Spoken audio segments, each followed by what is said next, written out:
Fala pessoal, tudo certo? Bom, estamos estreando aqui a nossa parte de Java Web, tá? E antes de começar com, de fato, a escrever a primeira linha de código em Java Web, eu costumo fazer uma introdução, uma pequena explicação do que é a internet, para que serve, como que surgiu. Isso aí é fundamental para você entender, tá bom? Bom, em primeiro lugar, eu sou apaixonado por internet, galera. A internet talvez seja, sei lá, a ferramenta inventada pelo homem que mais mudou a nossa sociedade, mudou o jeito da gente se comunicar, mudou o jeito da gente fazer compra, mudou o jeito de namorar, mudou o jeito das pessoas viverem, tá? Então, poucas ferramentas no mundo mudaram tanto a nossa sociedade, mudaram tanto a nossa cultura, trouxeram tantas coisas boas e tantas coisas ruins também quanto a internet. Tá? A internet, ela. Hoje o mundo não para sem internet. Hoje a gente está tão dependente dela já que acho que o mundo para sem ela. Mas ao longo da história, muita coisa que aconteceu ao longo da história, muitas enganações, muitas mentiras do governo, muita dificuldade para acesso à informação, tudo isso foi resolvido com a internet, tá bom? Tá, então nossa primeira parte aqui a gente vai falar um pouquinho de internet. O que é a internet? Como que surgiu a internet? Para que serve a internet? A internet, que todo mundo sabe que é uma rede mundial de computadores. São vários computadores interligados, tá? Ao redor do mundo. Cabo, satélite, mil e uma maneiras, tá? É, grande parte da internet é a cabo, tá? Tem gente que pensa que é tudo satélite, mas não, tem um monte de cabo aí cruzando oceanos, tá? Sério mesmo. Mas uma boa parte também é satélite. Bom, então é o seguinte, em 1945 tinha acabado a Segunda Guerra Mundial, o governo americano investindo em pesquisas, Guerra Fria, todo aquele cenário maluco entre União Soviética e Estados Unidos. E os Estados Unidos resolvem ligar dois computadores, tá? O exército americano resolve ligar dois computadores. Por exemplo, um faz o processamento, o outro gerencia um outro processamento. E com o tempo ligou um terceiro computador e foi se desenvolvendo uma técnica, uma tecnologia para se ligar mais de um computador e dividir as tarefas que estavam acontecendo ali. Um computador fazia um pedaço da tarefa e repassava para outro computador fazer uma parte da tarefa. Isso foi evoluindo e começou a sair do meio militar e começou a ir para o meio acadêmico, tá? Começou a ceder computadores para as universidades e tudo mais. É lógico que com preço absurdamente alto, né? Os preços dos computadores eram muito altos, muito elevados mesmo. Mas começaram a sair computadores do exército, principalmente com o fim da Guerra Fria, tá? E as faculdades começaram a ter computadores, começaram a trabalhar com computadores. Começou a surgir cursos relacionados à computação, tá? Antigamente, uma geração atrás da nossa, o pessoal que formava não estudava com gente que estudou computação, estudava com gente que estudou matemática, estudou engenharia e começou a se interessar por computação. Computação é uma coisa bem nova, tá?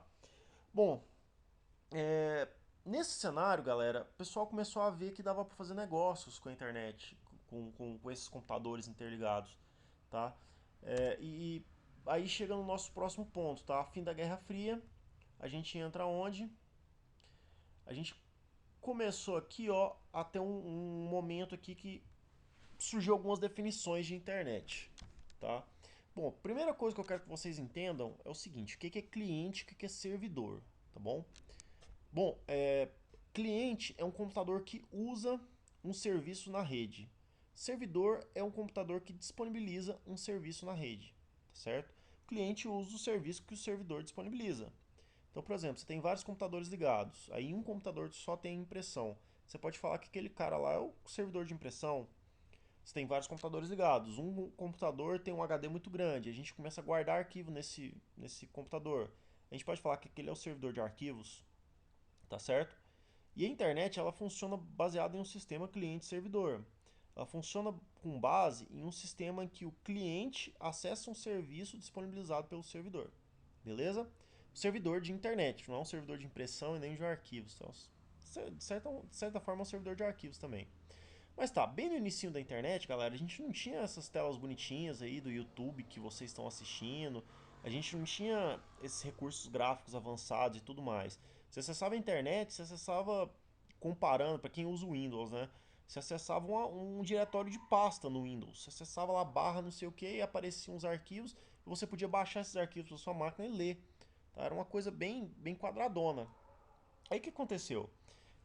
Isso já bem depois, né, da Guerra Fria, já tinha passado alguns anos, já existiam grandes empresas, a Microsoft já existia, a IBM já era muito forte, beleza, a Microsoft também era muito forte já nessa época. Aí o que aconteceu? Uns malucos, tá, universitários, com um cara rico pra caramba, resolveu investir na ideia que esses malucos tiveram de criar um programa para você acessar essas pastas, esses diretórios, onde você tinha arquivos aí de internet, tá? Esse programa, gente, era um navegador, chamava Mosaic, tá? Mosaic mesmo o nome. Só que era um projeto universitário e tudo mais, aí eles resolveram injetar um pouquinho de dinheiro, tá? E dar uma reformulada nele e surgiu o Netscape Navigator, tá? Que foi um navegador, o primeiro navegador comercial mesmo foi o Netscape Navigator. O que aconteceu? Esses caras ficaram milionários do dia pra noite. Ganharam a maior nota do dia pra noite. De uma hora pra outra começaram a ganhar muito dinheiro, tá? E aí o que aconteceu? A Microsoft, na época, a Microsoft não acreditava na internet. Tá? Pasmem, isso é muito engraçado hoje. A Microsoft achava que a internet não ia ter futuro, ia ser um brinquedinho legal ali para algumas pessoas, mas não tinha muito futuro não, né? Não, que bom que ela estava enganada, não é mesmo? A Microsoft ela deu uns acertos, mas cometeu esse grande erro aí na época que ela poderia ter sido sim, ter despontado em relação à internet. E até hoje é um pouco atrasado em relação à internet com vários serviços. Os serviços da Microsoft são bem fracos mesmo de internet, né? Mas tudo bem. Aí a Microsoft, aí de repente o Netscape começou a fazer muito sucesso, começou a abrir capital e o pessoal ficou muito rico e a empresa cresceu assim, cresceu vertiginosamente. O que aconteceu? A Microsoft falou, opa, a gente deu uma bobeira. A gente devia ter investido nesse brinquedo aí de tal de internet. Vamos correr atrás, vamos fazer o nosso. Aí o que aconteceu? A Microsoft fez o browser dela, tá? Tinha Netscape, que era comercial, que tinha feito o Netscape Navigator, e a Microsoft fez o pior software, assim, que foi largamente usado da história, que é o Internet Explorer. É um software terrível, tá? O Internet Explorer 6. Eu já vou explicar isso pra vocês. O Internet Explorer do 1 até o 6 é terrível. Daí pra frente eu já não mexi, não sei te falar. Bom, o que acontecia? Outra coisa pra você entender, tá? Beleza, contei essa história em paralelo. Agora eu vou voltar lá na Guerra Fria. Foi desenvolvido um jeito dos computadores conversarem. Naquela época desenvolveu uma técnica, tá? Para esses computadores conversarem. Decidiu-se que os computadores iam conversar através de protocolos. Tá? Protocolo é uma regra de comunicação. Bem simplificadamente, é uma regra de comunicação. Por exemplo, a gente está conversando aqui em português, não é isso? É um protocolo de comunicação nossa. Mais ou menos assim funcionam os computadores. E para a internet, aí nessa época da rede de computadores, definiu-se o conjunto de protocolos TCP/IP, que é uma série de protocolos que tem solução para tudo relacionado a uma rede. Bom, para a internet decidiu-se então, tá, usar o protocolo HTTP, tá bom? HTTP significa Hypertext Transfer Protocol, ou seja, protocolo de transferência de hipertexto, tá beleza? Então ele é um protocolo que serve para transferir hipertexto. E o que é hipertexto? Hipertexto, pessoal, é uma linguagenzinha que chama HTML, Hypertext Markup Language, tá bom? Linguagem de marcação de hipertexto. Para que serve esse cara? Para que serve esse HTML? Galera, o HTML é uma linguagem para montar a telinha do browser, tá? Para montar a telinha, para você ver os componentes, para você poder clicar nos botõezinhos, tudo isso aí é HTML, beleza? Só que é o seguinte, pessoal, é, todo site que você entra, não interessa qual site, não interessa se foi feito em Java, em PHP, em Ruby, não sei da onde que é, quando você acessa esse site, tá? Você está baixando HTML, você está fazendo um download de um arquivo HTML para sua máquina, tá bom? HTML para sua máquina. Pode ser JavaScript, pode ter CSS também, pode ter, mas via de regra é um arquivo HTML. Você está fazendo o download dele para sua máquina, baixando ele na sua máquina e abrindo ele. E o programa que sabe abrir arquivos HTML é o browser, tá bom? Então quando você acessou aí o YouTube, você baixou um arquivo HTML para sua máquina, aí você abriu esse arquivo HTML dentro do browser. O que acontece é isso quando você digita www.google.com.br, beleza? Bom, qual que era o problema? Tá? O problema é que esse HTML não era padronizado. Não tinha um jeito certo, um jeito errado de escrever HTML. Quando a gente escreve Java, se tiver errado, ele não compila, não é? O HTML não tinha isso, cara. Você pode escrever HTML, pode funcionar e pode não funcionar. Aí a Microsoft e a Netscape começaram uma briga assim meio que infundada para criar, é, para prejudicar uma a outra, tá bom? Se vocês puderem assistir o documentário Guerra dos Browsers, tá? Da BBC ou da CBN, eu não lembro agora. Mas assistam esse documentário, é bem bacana, tá bem interessante mesmo. Mas tá, elas começaram a brigar para se prejudicar. Então o que ela fazia? O Internet Explorer falava o seguinte: olha, no meu browser o HTML funciona assim. Aí o Netscape Navigator ia lá e falava: não, no meu browser funciona assim. E quem que se ferrava nessa história? Quem que se ferrava? Eu me ferrava, porque eu fazia HTML nessa época.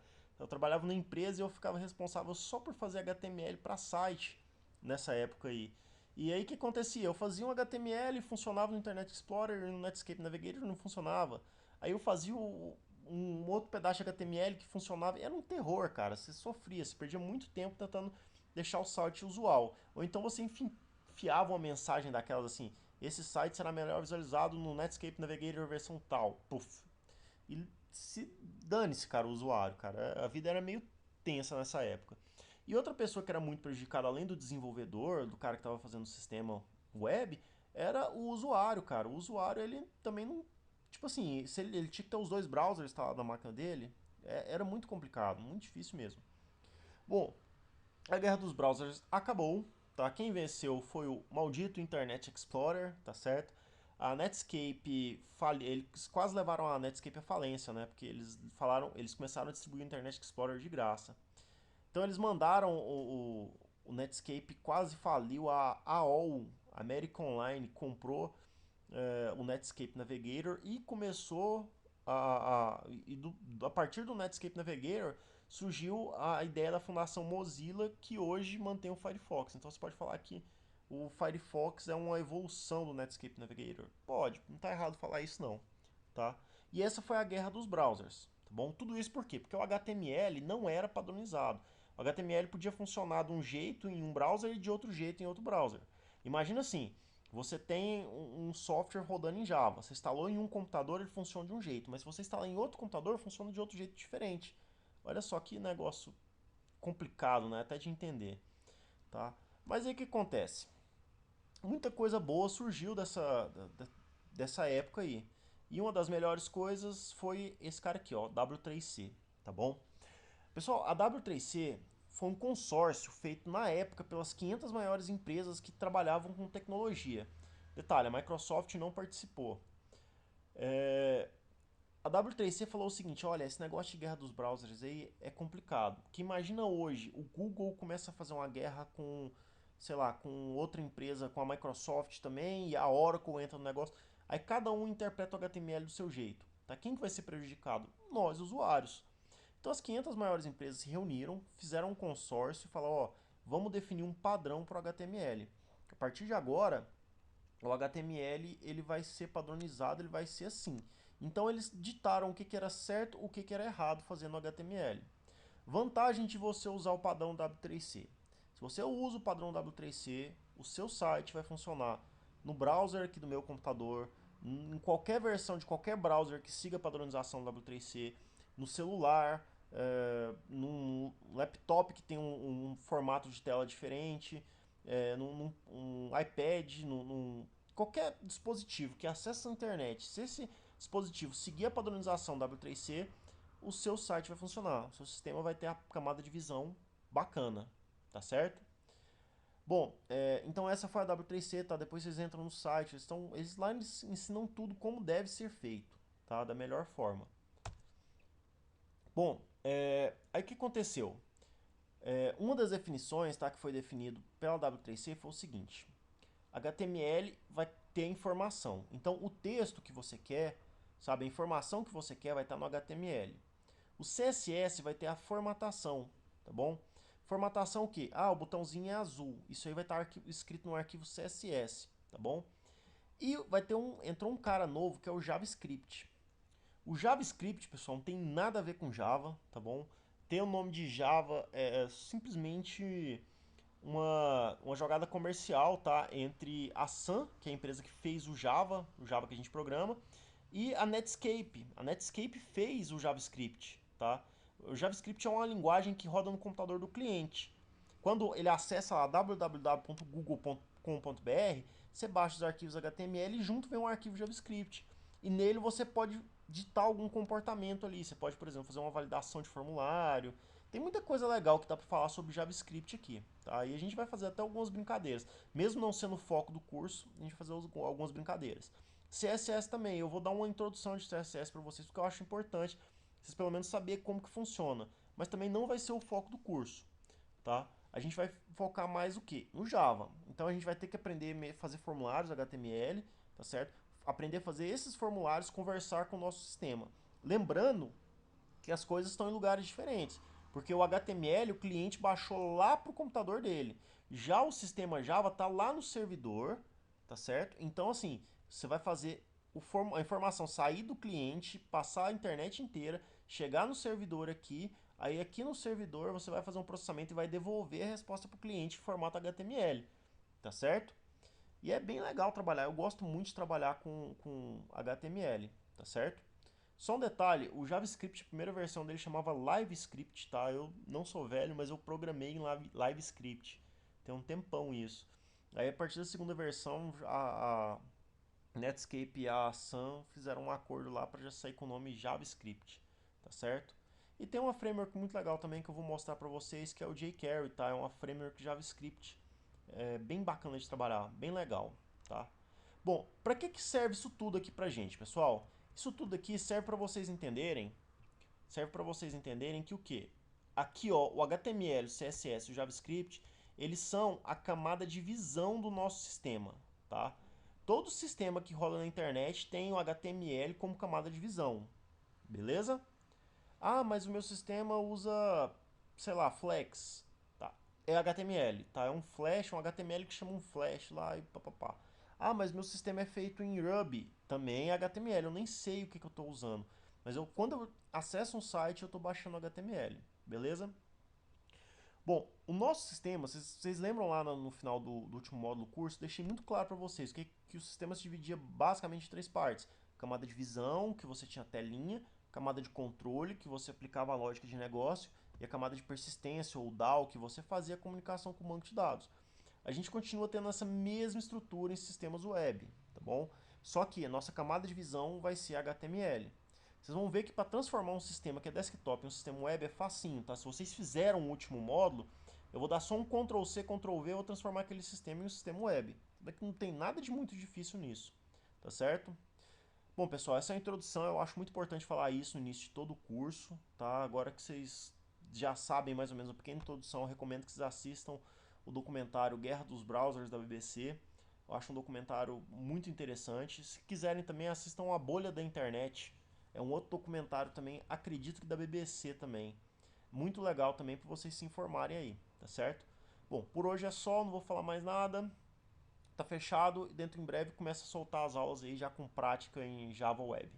Até mais, galera!